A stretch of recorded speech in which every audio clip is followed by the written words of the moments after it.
Good morning friends. నేను మీ ఫణీశ్వర్ sir. మరి ఆంధ్రప్రదేశ్ రాష్ట్రంలో చూసినట్లయితే ఎట్టకేలకు మనకు గ్రూప్ 1కు సంబంధించి ఒక సమాచారం అయితే వచ్చింది. చాలామంది ఈ సంవత్సరంలో గ్రూప్ 1 నోటిఫికేషన్ ఉంటుందా ఉండదా, ఏంటి పరిస్థితి ఏంటి అన్నటువంటి డైలమాలో ఉన్నారు. కొంతమంది ఏమో ఉంటుంది అంటున్నారు, కొంతమంది ఏమో ఉండట్లేదు అంటున్నారు. మరి అసలు నోటిఫికేషన్ వస్తుందా, దీని యొక్క నోటిఫికేషన్ యొక్క పరిస్థితి ఏంటి అన్నటువంటి దాన్ని మనం చూసినట్లయితే మనకు ఈ అంశం గురించి మాట్లాడడానికి ఒక ఆధారం అంటూ దొరికింది. మరి సోషల్ మీడియాలో చూసినట్లయితే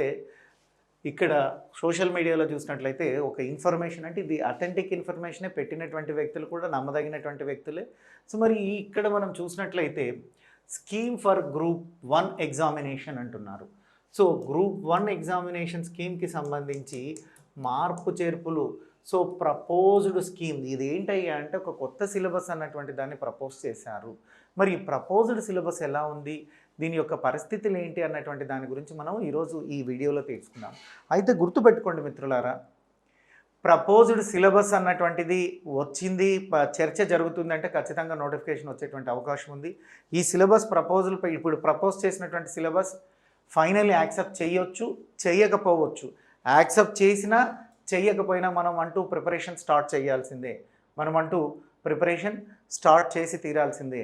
ఎందుకంటే ఇప్పుడు మనకు ఉండేటువంటి సామాజిక మాధ్యమాల ద్వారా ఉండేటువంటి సమాచారాన్ని బేస్ చేసుకొని అక్టోబర్లో నోటిఫికేషన్ వస్తుంది అనేటువంటి ఒక విషయం, అది ఖచ్చితమైనది కాదు. ఒక సామాజిక అంటే మనం సోషల్ మీడియా బేస్ చేసుకొని ఒక ఊహాజనితమైనటువంటిది, ఇది జరగవచ్చు జరగకపోవచ్చు. అయితే విద్యార్థి ఎప్పుడు కూడా ఆప్టమిస్టిక్గా ఉండాలి, ఆశావాద దృక్పథంతో ఉండాలి. కాబట్టి అక్టోబర్కే వస్తుంది అనుకొని చదువుకోవడం వల్ల వచ్చే నష్టమేమీ లేదు. అక్టోబర్లోనే నోటిఫికేషన్ వస్తుంది అన్నటువంటిది అన్ని మనం నమ్మి ఆ రోజుకే ప్రిపరేషన్ అనేది స్టార్ట్ చేద్దాం. ఒక నెల అటు ఇటైనా కూడా మనకు ప్రిపరేషన్ అన్నటువంటిది ఎప్పుడు కూడా గ్రూప్ 1 లాంటి పరీక్షలకు లాంగ్ ప్రిపరేషన్ అన్నటువంటిదే చాలా మంచిది, మీకు తెలుసు.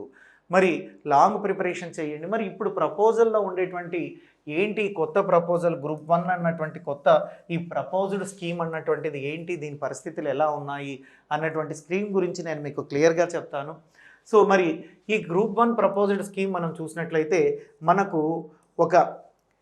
ట్విట్ ద్వారా తెలిసింది ఏంటంటే, నిన్న మీకు అంతా కూడా వైరల్ అయినటువంటి ట్విట్ చూసింటారు. ఎక్స్లో గ్రూప్ 1 సిలబస్కు సంబంధించినటువంటి ఈ ఇన్ఫర్మేషన్ అన్నటువంటిది మనకు దొరికింది. మరి ఈ ఇన్ఫర్మేషన్ బేస్ చేసుకొని చూస్తే పేపర్ ఎలా ఉంటుంది అన్నటువంటి దాన్ని ఒక్కసారి మనం ఈ న్యూ ప్రపోజ్డ్ సిలబస్ ఏదైతే ఉందో ఆ ప్రపోజ్డ్ సిలబస్ని చూద్దాం.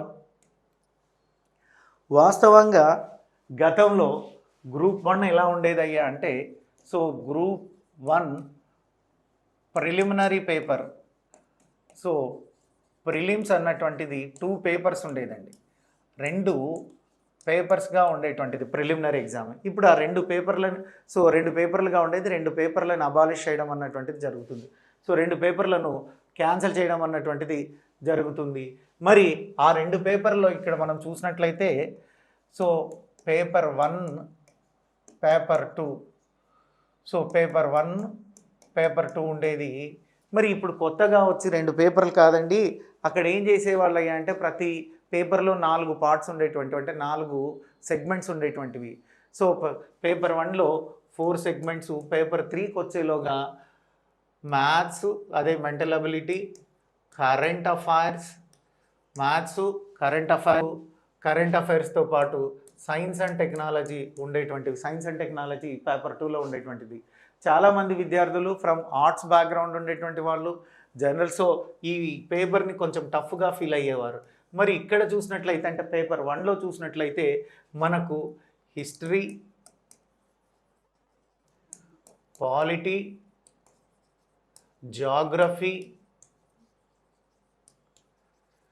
ఎకానమీ ఉండేది. ఇవి పాత పేపర్ ప్రిలిమినరీలో ఉండేటువంటి అంశాలండి. అయితే ఇప్పుడు ప్రపోజ్ చేసినటువంటిది ప్రపోజ్డ్ సిలబస్ చూసాం.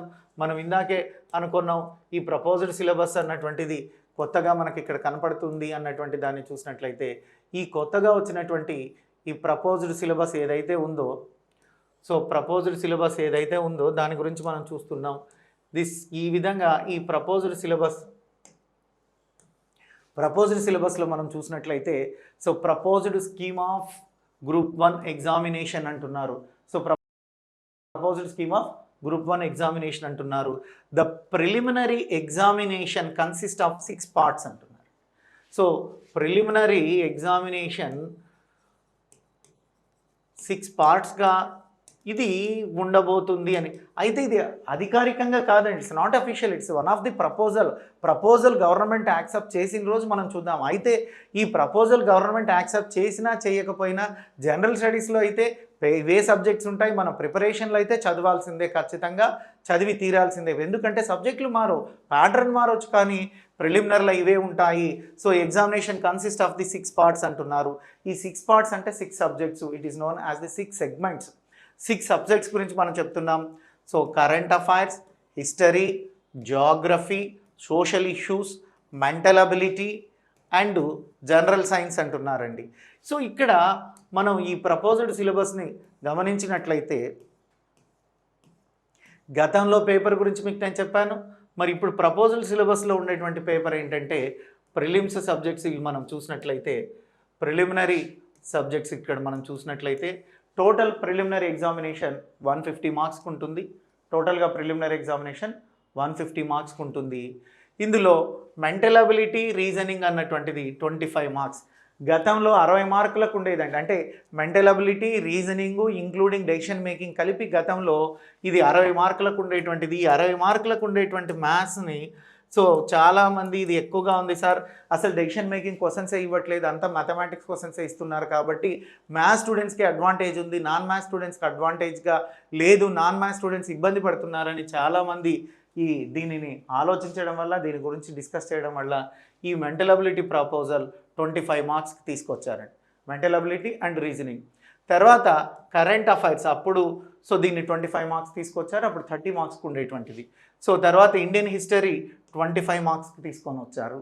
So Geography 25 marks, Indian social structure కొత్తగా ఇప్పుడు ప్రపోజ్ చేసినటువంటి వాటిలో అప్పట్లో ప్రిలిమ్స్లో లేనటువంటి సబ్జెక్ట్ ఏంటయ్యా అంటే ఇండియన్ సోషల్ స్ట్రక్చర్ అన్నటువంటిది. అయితే ఇది గ్రూప్ 2 ప్రిలిమినరీలో ఇండియన్ సోషల్ స్ట్రక్చర్ అన్నటువంటి అంశం, గ్రూప్ 2 ప్రిలిమినరీలో ఇండియన్ సోషల్ స్ట్రక్చర్ అన్నటువంటిది ఉంది. వీటితో పాటు జనరల్ సైన్స్ అన్నటువంటి దాన్ని, అంటే సైన్స్ అండ్ టెక్నాలజీ ప్లేస్లో జనరల్ సైన్స్ అన్నటువంటిది. అయితే ఇక్కడ మీరు గమనించాల్సినటువంటి విషయం ఏంటంటే ఈ ప్రిలిమినరీ సబ్జెక్ట్లో mental ability,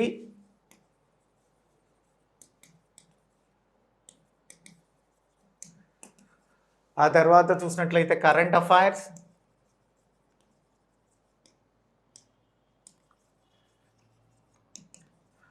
after that history, తర్వాత చూసినట్లయితే జియోగ్రఫీ. ఇక్కడ ఎకానమీ కానీ so economy, polity, science and technology ప్రిలిమినరీలో లేవండి. ఇక్కడ ప్రిలిమినరీలో లేవు, ఇది ప్రపోజ్డ్. మరి అవి లేకుండా పేపర్ పెట్టేటువంటి అవకాశం ఉందా? అవి లేకుండా ప్రపోజ్ చేస్తే గవర్నమెంట్ యాక్సెప్ట్ చేస్తుందా, ఏపీపీఎస్సీ వాళ్ళు కూడా యాక్సెప్ట్ చేస్తారా అన్నటువంటిది వెయిట్ చూడాల్సిందే. అది మన చేతుల్లో లేదు. అది అతి త్వరలో ఈ అంశం మీద ఒక క్లారిటీ వచ్చి గవర్నమెంట్ నిర్ణయం తీసుకోవచ్చు.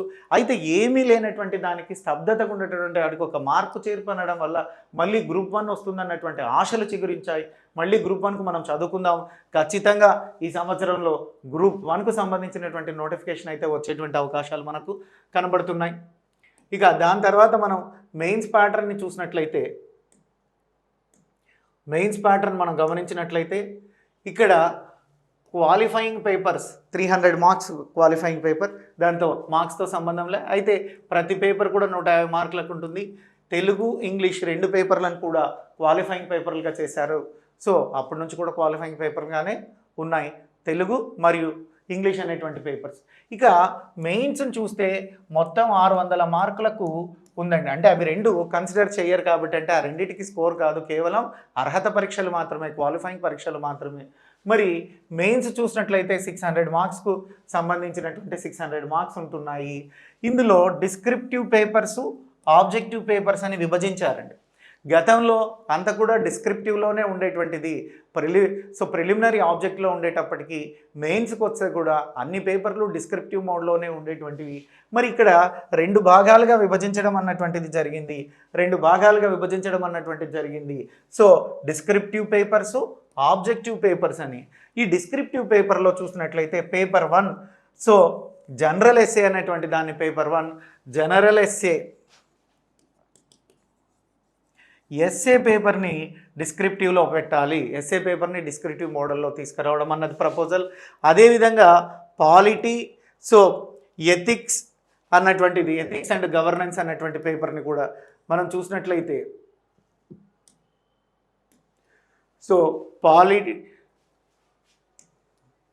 సో డిస్క్రిప్టివ్ మోడ్లో చూసినట్లయితే ఏ పేపర్లు డిస్క్రిప్టివ్లో ఉంటాయంటే first general essay. So essay అన్నటువంటిది డిస్క్రిప్టివ్ మోడ్లో ఉంటుందంటే క్వశ్చన్ అండ్ ఆన్సర్స్ ప్యాటర్న్లో ఉండేటువంటి సబ్జెక్ట్స్ ఇవి. ఆబ్జెక్టివ్ అంటే multiple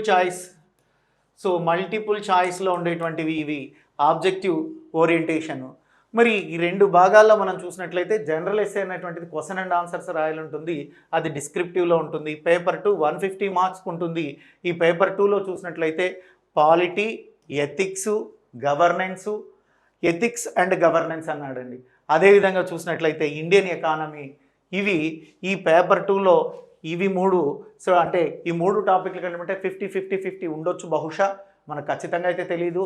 so polity, ethics and governance, Indian economy ఉండొచ్చు ఇది డిస్క్రిప్టివ్ మోడల్లో. Remaining objective model so paper 3 150 marks ఉంటుంది. ఆబ్జెక్టివ్ మోడల్లో సైన్స్ అండ్ టెక్నాలజీ, ఎకాలజీని తీసుకొచ్చాడు. అదేవిధంగా international relations and social security అనేటువంటి దాన్ని తీసుకొచ్చారు. పేపర్ 4లో చూసినట్లయితే AP history, AP economy, AP geography 150 మార్క్స్కి ఉంటాయి. ఇవి మల్టిపుల్ చాయిస్ క్వశ్చన్లు, అంటే ఇక్కడ ఉండేటువంటి ఈ 2 పేపర్లు మల్టిపుల్ చాయిస్ క్వశ్చన్లో ఉంటాయి. ఈ 2 పేపర్లు ఈ 2 పేపర్లు క్వశ్చన్ అండ్ ఆన్సర్ పాయింటర్లో ఉంటాయి. అయితే ఈ మల్టిపుల్ చాయిస్ ఉండేటువంటి పేపర్ 3 పేపర్ 3 and 4 కంప్లీట్గా గ్రూప్ 2 వాళ్ళకి అడ్వాంటేజ్గా ఉంటుంది. సో గ్రూప్ 2 ప్రిపేర్ అయ్యే వాళ్ళకి, ఇంకా ఏదైనా ప్రిపేర్ అయ్యే వాళ్ళకి ఈ 2 పేపర్లు ప్రతి ఒక్కరికి ఉంటాయి. ఈ 2 పేపర్లో మంచి స్కోర్ కావడానికి చాలా కోఆపరేషన్ ఉంటుంది. మరి డిస్క్రిప్టివ్ ఉండేటువంటి పేపర్లు కొంచెం అవగాహనను పెంచుతాయి. మరి ఇది రైటా రాంగ్ అనే విషయం కాంట్రవర్సీ, మనం దాని గురించి మాట్లాడడం ఇప్పుడు సమంజసం కాదు, ఎందుకంటే ఇది ఇంకా ప్రపోజల్లోనే ఉంది. ప్రభుత్వం యాక్సెప్ట్ చేసినప్పుడు దీని మీద మనం అభిప్రాయం చెప్తాము, అభిప్రాయం గురించి మాట్లాడతాము. ప్రపోజల్ని మనం అంతగా పట్టించుకోవాల్సినటువంటి అవసరం లేదు. ఏదైతే ఫైనలైజ్ అవుతుందో అప్పుడే మనం దాని గురించి చర్చించాల్సి ఉంటుంది.